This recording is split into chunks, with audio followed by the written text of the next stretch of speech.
welcome to this video. Welcome to my channel. As you can see, I set up my bookshelves. I tried to film a bookshelf tour setup thing, and I still have it, but I don't know if I'm going to post it or not because I don't love the way that it turned out. But I'm very pleased because I thought that there was going to be like so much glare. I thought there was going to be so much glare that you wouldn't be able to see the books and you'd just be seeing reflections of like my TV, which is right across from me. But seems like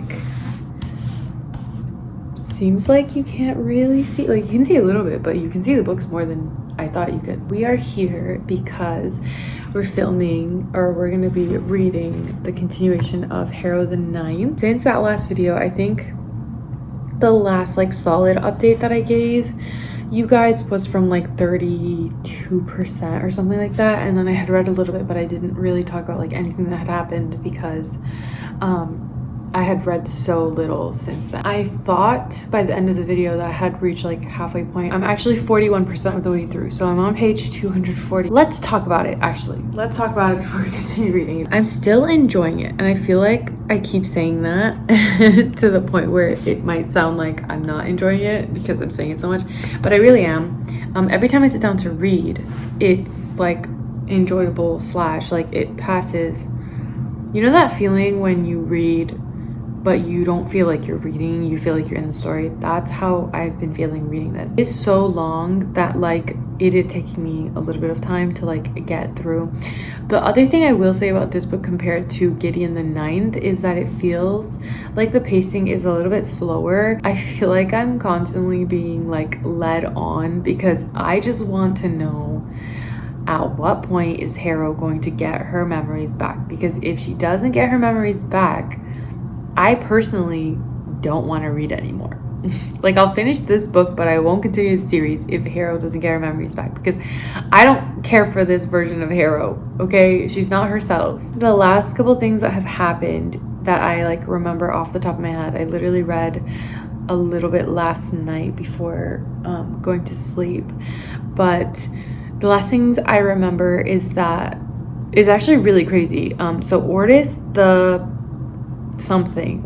Lictor. Pretty sure Ortis the Lictor is different from Ortis the Cavalier that supposedly went with her to the first house, but he didn't, because in the first book he wasn't there with her, it was Gideon. But apparently there's a Lictor named Ortis, so I'm just like, I don't really know what's going on right now. And even Harrow mentioned like he has a ninth house name, but then I guess she was like, I guess it doesn't matter because like when God created the 9 houses, like there weren't specific names. That she is so funny. Anyways, so he's been trying to kill her, like just repeatedly trying to take Harrow out, and God / John / Lord / teacher, which is like a whole thing. He basically told Harrow that like Ortis's whole purpose is to avoid harm coming to him, and that's why like he basically detected that Harrow is a threat somehow, and that's why he like can't stop himself from trying to kill her, which is weird because like even Harrow is like, why doesn't God stop him from trying to kill me? Basically, she's taking a bath and she suddenly starts like noticing there's like flakes of like bone, like basically like I guess like her bone wards and like her wards in general like kind of turned to ash almost, like, but they were described as like flakes of bone that every time she tried to like reach for them to like basically like activate them and use them for her magic, it's dead, like it's like the deadest it could possibly be. And then suddenly Ortis pops out. Oh my god, she's doing it again. Let me see if I can catch it. She's so crazy. Oh my god. Sorry, I'm getting distracted so much. He attacks her. He very nearly gets her, but she uses like the bones in her body and like basically like they protrude from what I understand, and she like slashes at him. And she even like gets like her teeth bones into his eyes or something like that, because I literally remember this phrase like toothed eye or something like that. And I was like, oh my god, this is crazy. So she does damage, but because they're lictors, they like heal so quickly, and like the damage doesn't actually mean anything to them, especially the older ones from what I understand. So then for 6 days, Harrow does not sleep. Harrow doesn't sleep for 6 days because she's so scared that he's gonna try to kill her again and take her unaware, and now she doesn't have wards and she can't like put them back up because he can just disintegrate them very easily. So then she goes and like she talks to God, but she doesn't mention like, hey, this happened. She's like kind of being avoidant a little bit of the topic. And oh my god, something else that happened which was so crazy is that like Cytherea is dead, right? She's literally a corpse, but Harrow walks in on Ortis like doing something with her. And then so instead, the reason I remembered this is because when she goes to talk to God after the assassination attempt, she's like, instead of saying what she wanted to say, which is he tried to kill me, she's just like, hey, I saw him like doing something with Cytherea. Hello. So she doesn't say anything, and then God's just like, which is so crazy calling him God also. Referring to him as God, but then teacher, but then John, but then like Lord is just weird. Basically, God's like, go read a book, like make soup. And so she starts obsessing over making soup, and that's when she doesn't sleep for 6 days. And then one day God's like, make us dinner. Basically, he's like, hey, like you're doing a good job trying to like cook soup or whatever, make dinner. And so Harrow does, and basically she like puts like bone marrow from her own body into the soup because like that's she can control that. And then she like attacks Ortis, and she like very nearly like takes him out because basically like like the description's literally like Harrow can sense the bone whatever traveling up his spine, like it's about to take out his brain or something, and then God's like, pause. Like he literally is like, pause guys. He like freezes everyone, and then God's like, I'm not gonna let you guys kill each other in front of me, which I was like, bro, like so it's okay if they kill each other like not in front of you? That's kind of rude. And then what happened? Harrow was just like bummed out, I guess, of like, hey, why are you letting him kill me or whatever, or attack me? And God's like, keep me out of it. Wait, I'm trying to like remember. Yeah, so that's where we're at right now. Sorry, I literally just like pulled it open to see. So it does feel like it's going pretty slowly because my god, I have hiccups. Because the lead up, we're leading up towards God's death, the Emperor's death, whatever, right? Because like every few chapters is like 6 months before the Emperor's death, 10 months before, whatever. So like that's the timeline that we're kind of inching towards. But again, like, and maybe I'm just completely wishful thinking. I have a sneaky suspicion that like actually Harrow might never get her memories back, and like this is just the story and sucks to suck. In which case, like I said, I'm not gonna want to read anymore. Like, I'm sorry, maybe this makes me a bad reader, but if I know that like it's going somewhere that I don't really care for it to go, I don't want to read the story, the rest of it, like especially if it's a series. So we'll see what happens, because I need Gideon back immediately. Like I want Gideon back because she was literally one of my favorite characters. I also really liked Harrow, which is why before I knew what was going to happen in the second book, I was so excited for it because I was like, oh my gosh, like a POV of Harrow. And I know Gideon like dies at the end, right? Like she basically sacrifices herself. But like, as I said in my last vlog, when I'm reading fantasy book, like I'm not grieving the character until somehow, some way I'm convinced that they're dead, because otherwise they're not dead to me. Oh my gosh, can you see her in their reflection? I'm going to keep reading. I really want to try and finish it in like within the next couple days, just because like this is my last pretty free week before like I have to lock into like syllabus making and like orientation and stuff for my new job. So we have like a week to finish this book uninterrupted and perhaps start Nona the Ninth. So that's what we're gonna do together. Welcome. Let's hope that good things happen in Harrow the Ninth, because I'm literally only reading for the hope of Gideon.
once again, I want to dedicate it to reading Harrow the Ninth. Let me pull it open actually, because I hate like saying things about it and then not being right.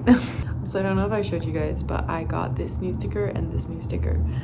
It's a sloth with a bunch of cats. Isn't that so freaking cute? And then it's a frog reading. We are at 47%, so about halfway through finally, because I thought I was halfway through like a few days ago. I am going to sit and read, see how much I can get done. Can you see?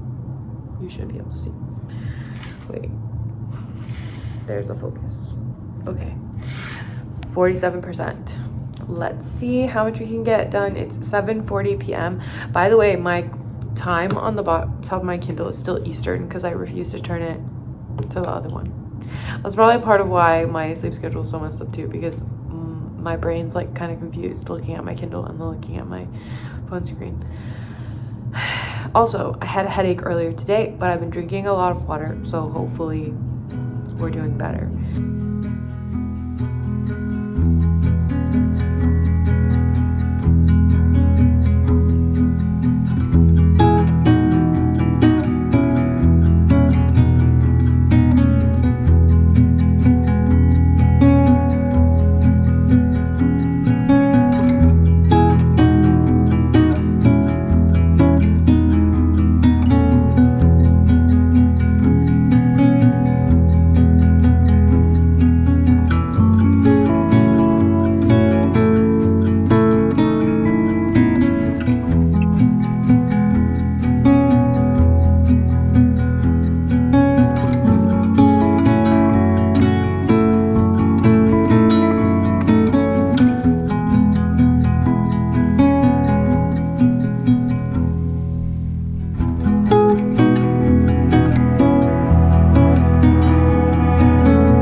So I told you guys about the dinner, right? Like a couple of days ago when I had like read a little bit. Oh my god, that picture's so pretty. What the heckity heck? That like murder attempt is obviously not successful because God intervened. Basically, Ianthe tells Harrow that they're gonna, like, she and Augustine and Mercy Morn are gonna all help Harrow kill Ordis, and each one of them has their own reason for wanting that. They're planning on doing that.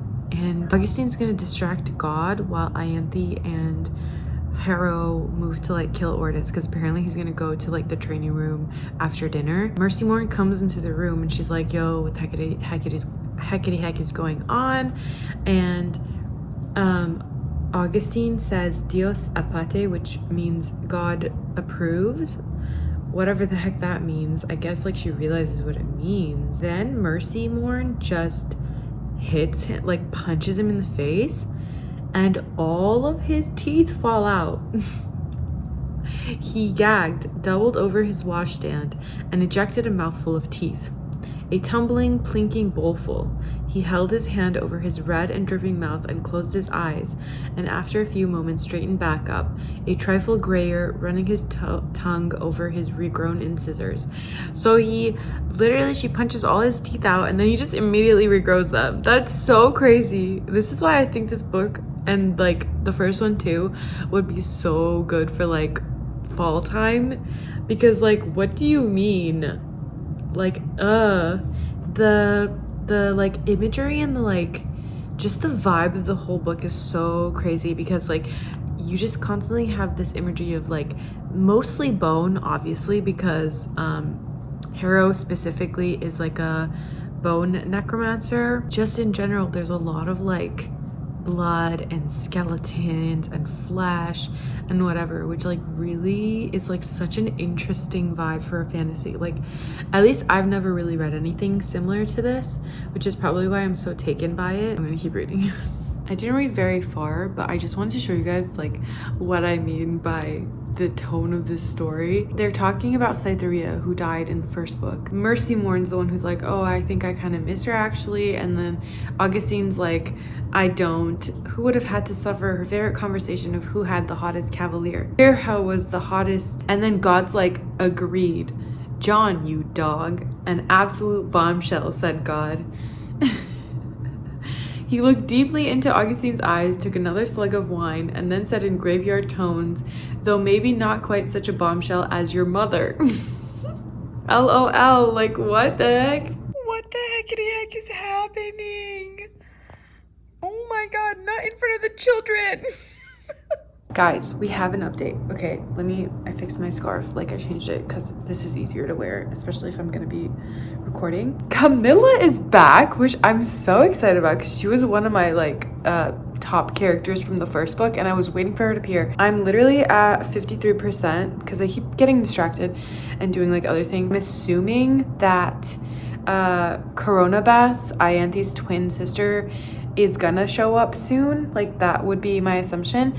I also seem to remember that there is a letter with Harrow, like present day Harrow, that she needs to give to Camilla. I don't know if like Camilla's gonna say anything about what was in that letter though, so we're probably gonna have to guess like what's happening based off of Camilla's reaction to reading the letter, if I'm remembering correctly, unless it was a letter for Harrow to read if Harrow met Camilla, but I'm pretty sure it was a letter for Harrow to give to Camilla if they ever ran into each other.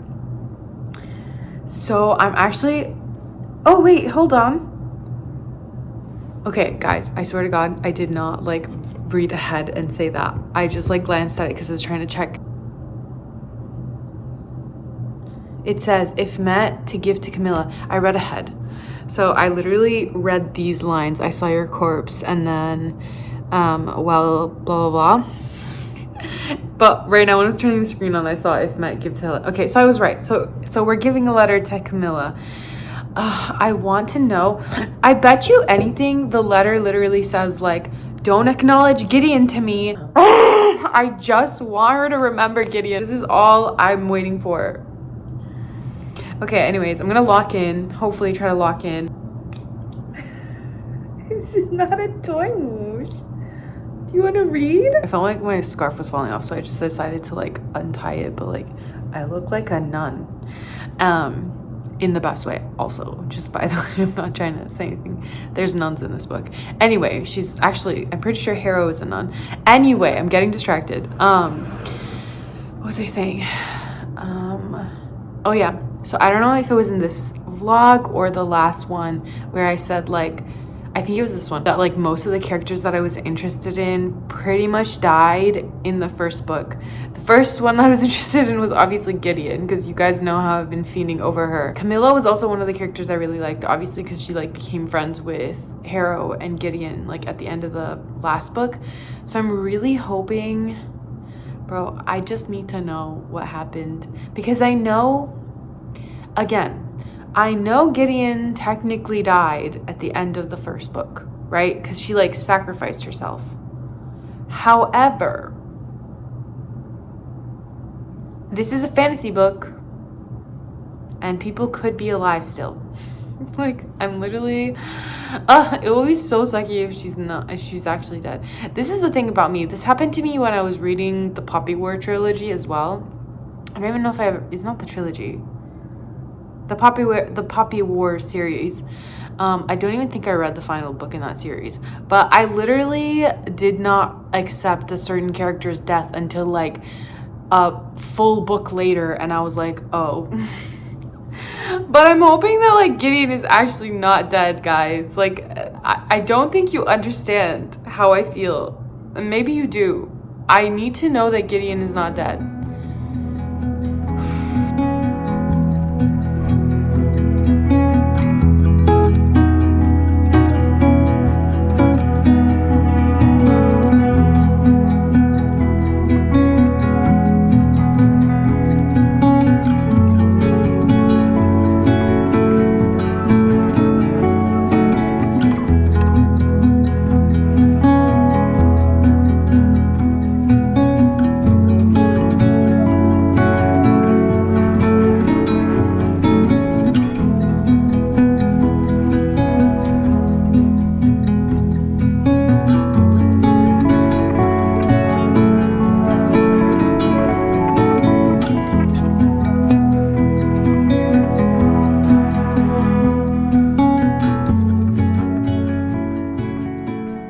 Updating a lot, but that's because like a lot is happening.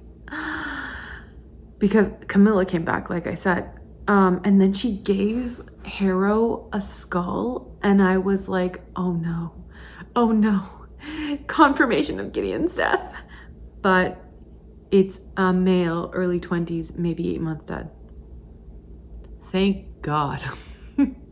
I was worried. It's Palamedes' skull. Camilla wants to know if Palamedes, like I guess his soul, is like still attached to his skull. I don't know if she's trying to like become a lictor. Oh, she's trying to see if he's a revenant. I'm gonna read. If something crazy happens. The thing is, like, now that Camilla's entered the villa, I'm like kind of more like, this is getting intense for me, basically, because I care about her. Harrow is talking to Palamedes. Like, she went into the river and then found Palamedes' like ghost or soul or whatever. And they're talking. I missed the first book so bad, actually. I honestly feel like it's finally getting good. Like, this is the moment I've been waiting for. Like, some semblance of the first book, because Ianthe's not enough for me. Yeah, okay, anyways. It's so crazy because he's literally like, why did it take you 8 months? Because he's been dead for 8 months. She's like, why did it take you 8 months to establish contact with me? It should have taken you a week at most. And, so he's asking her a bunch of questions that I have too, like, what the heck happened, / like, I know kind of what happened, right? Because Palamedes died before Harrow became a lictor because Gideon sacrificed herself for Harrow. He's just finding out right now, like, he literally, you became a lictor, like, basically, whatever. And now he's like almost telling her, basically, sorry, I'm like literally reading ahead. I'm trying to give updates, but I'm also like, I'm actually tweaking out because I'm really hoping that this is where she finds out the truth. He's not mentioning Gideon's name, but like, listen to this. Warden of the 6th house, you demanded. Why are you acting as though I should know you? Why are you acting as though your cavalier knows me? I am Harrow Hark the First, formerly and in everlasting affections the reverend daughter of Deirdre. I am the 9th saint to serve the king undying, one among his fists and his gestures. I did not know you in this life, and I will not know you in the next one. He stopped dead. You became a lictor, he said. That was always the plan. Not for the Harrow Hark I knew. Tell me you did it correctly, he said, and there was a quick, questioning eagerness to his voice, something beneath the confusion. Tell me you finished the work. You out of everyone could have worked out the end to the beginning I was starting to explicate. Your cavalier, reverend daughter, has become the furnace of my lictorhood, you said. The dead warden stopped. He looked at your face as though his eyes could peel through dermis, fascia, and bone. And he said quietly, how God takes and takes and takes. So we're 55% of the way through. This is getting intense. Like, actually, it literally picked up so fast. I have to admit that the first like 48, 50 even percent was very slow comparatively. Like, it literally felt like dragging feet in some ways. It's literally the last like 5% has been so insane. And the perspective, like, not the perspective, the voice, not the voice, the POV, you know how I said it's in second person POV? It changed, like, not even changed. You were standing in a darkened corridor and you could not turn around, and then a brief explosion of light revealed to you that it wasn't a corridor at all, and it had never been dark. But you were always too quick to mourn your own ignorance. You never could have guessed that he had seen me. There's a good chance that I'm completely off base and I'm not catching very clear details about something else because I'm so blinded by my desire for Gideon to be alive or like exist in some form. But who is me? The body, right? The body. It has to be the body. And the body is Gideon? Because this whole time I've been like, who the heck is the body? Okay, I have to keep reading. Sorry. Actually, I won't pause it. I'll just like record while I'm reading. Because I was going to pause it, but like, might as well. So I'm going to turn this off for now. I don't know how you turn it off. I'm just going to put it down. I'm going to hold it in my hands.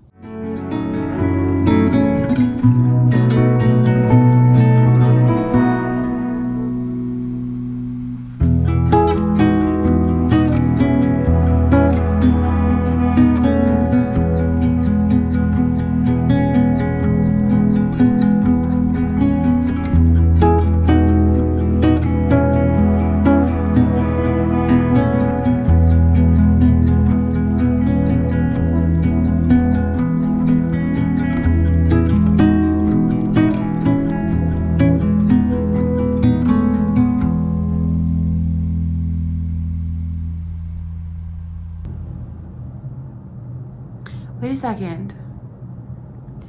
Am I misremembering? I thought Palamedes was the cavalier. But no, Camilla was the cavalier. So she can't become a lictor, right? Am I wrong?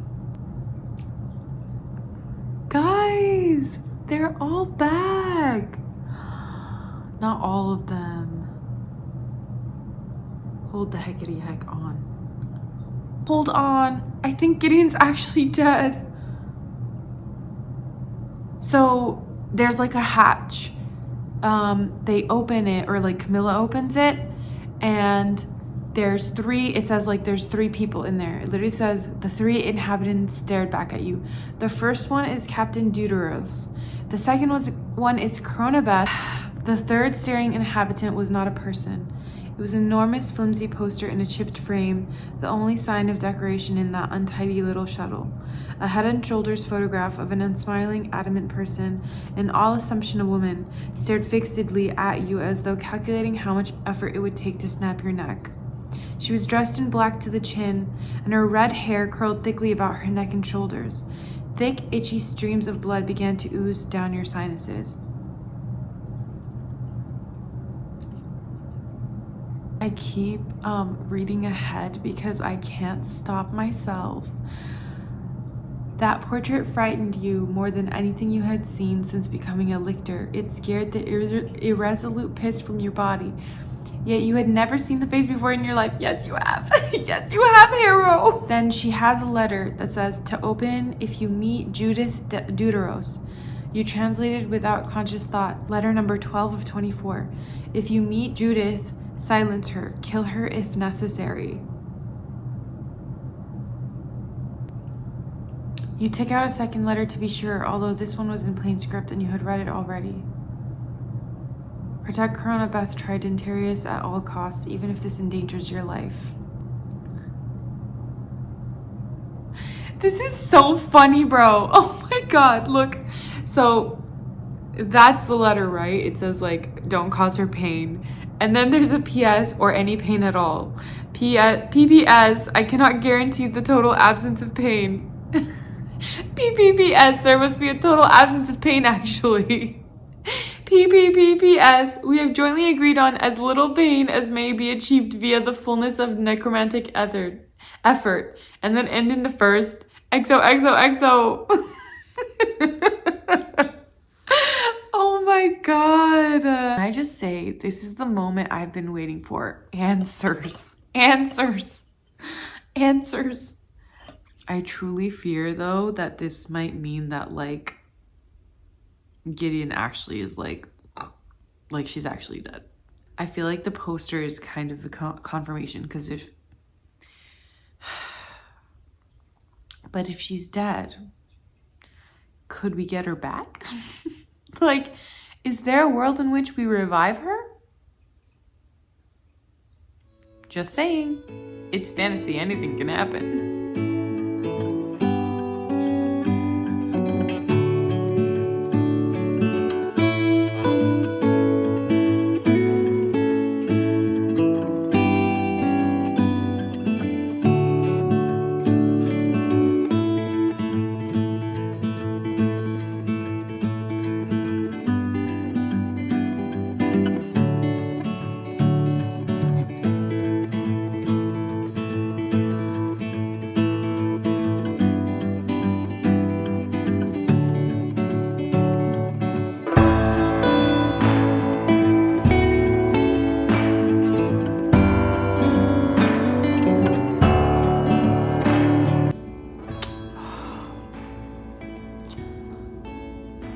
Camilla's like, let us go. We're not meant to be here. So she wants to take Deuteros, Cronabeth, and herself, obviously, and the poster of Gideon away. And then Harrow's like, no, I don't want to do that.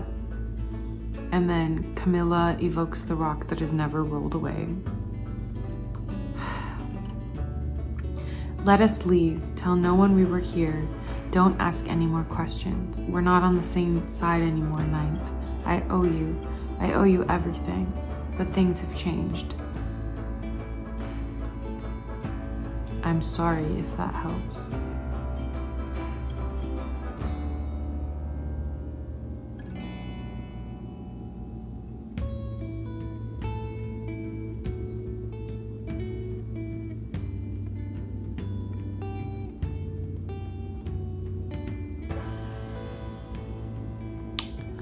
What is going on?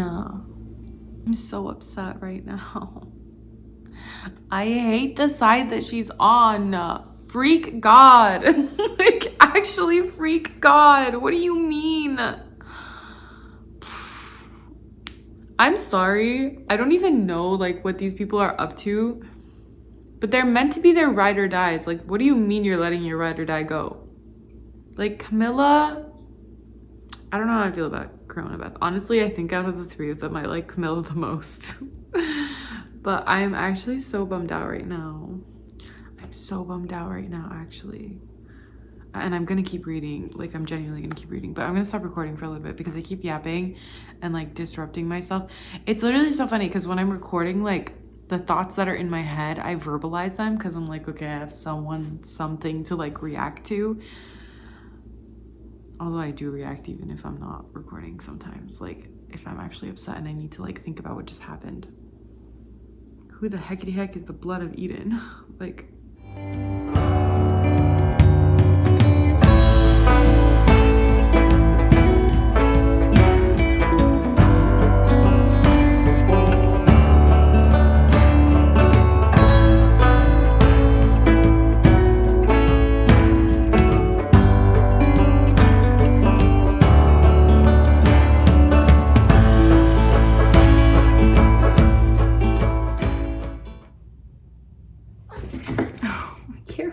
So I finally finished reading Harrow the Ninth and I'm here to talk to you guys about it. I keep going back and forth between wanting to like talk specifics and then also being like, I genuinely don't think that people should read these books with like knowing anything about the books because it was so good. Honestly, like it went so much better than I expected, and something that like I will continue to sing praises about with this specific series, like the first two books at least so far, is that like, or at least said the second one, is that even though there was that whole like you perspective, the second person POV that I didn't love, I just enjoyed the story so much and I was so invested by the end of the first book that it didn't feel at all like I was dragging myself through in the sense of like forcing myself to read it. I think there's a difference between like forcing yourself to read something and dragging through it, but you still want to read it. Like I still wanted to read the book, which I'm so glad that I did because I got to about 60% and then that was when it really started picking up. The last 40% was so well done that it made the first 60% like worth it. The other thing that I want to say, between both books, Gideon's voice is so fun. Like her banter, her jokes, all of that is literally so fun. And like, I don't like, the books would not be the same without her. She's honestly like one of my new favorite characters. I highly recommend reading this. I'm so glad that I did. I could go into more specifics, but I genuinely like, I don't want to spoil it. Like so many things happened that like I will be continuing the series. Yeah. I mean, I feel like what I'm not saying would be kind of obvious because of what I said earlier in the vlog, which I'm not gonna delete, but let's just say that Gideon is not dead. Gideon is not dead. She is not gone. Although at this point in time, I don't know where the heck she is. And God is a big fat liar. That's also another revelation. John, I just like, it was so good. Even like in the sense of all the characters that I had been missing, it delivered so hard. So I actually got Nona the Ninth and I started reading it last night. I'm not super far into it. Not sure if I'll make a vlog for that book, but I'm so glad that I read this one with you guys. Thank you for watching. I hope this convinces you to pick it up if you haven't. yet because it actually was so good. I think that's what I'm gonna say for now, where I'm gonna leave it. Like, so worth reading. I'm so glad I finally picked these up. I have a few other books from the library that are coming in that I'm probably gonna be prioritizing for the next few days before school officially starts, but I'm so glad that I read these, and I'm definitely gonna be reading Nona the Ninth. Thank you so much for being here and for watching. Hopefully you enjoyed this reading vlog as much as I enjoyed recording it. And let me know if you have read or if it's on your TBR. Definitely think it's worth picking up, especially in the fall time. So yeah, I will see you guys in another video very soon. Goodbye.